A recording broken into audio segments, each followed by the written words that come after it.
Begin the examination of the motor system by observing the patient's body position at rest and during movement. I'm going to move these up for a minute.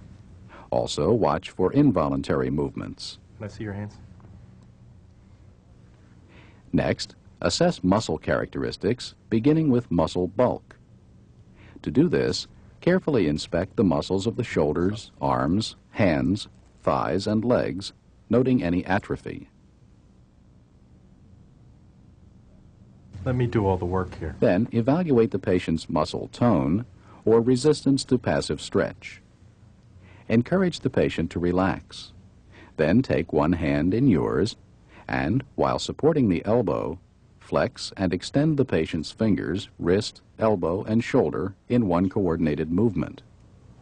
The patient's arm should move easily and smoothly with little resistance. Repeat on the other side. Once again, let me do all the work. To assess muscle tone in the legs, extend the patient's leg at the knee and move the foot up and down at the ankle.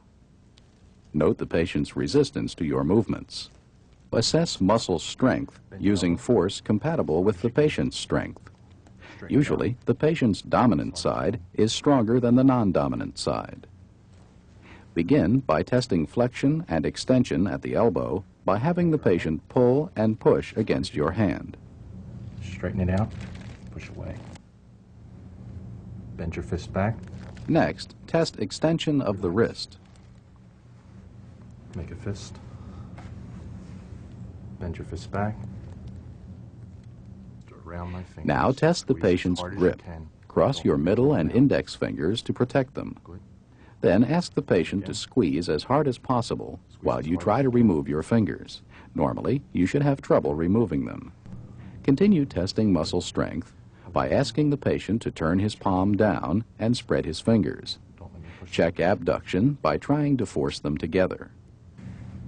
Relax for a second. Then, test opposition of the thumb. To do this, ask the patient to try to touch the tip of his little finger with the thumb while you resist the movement.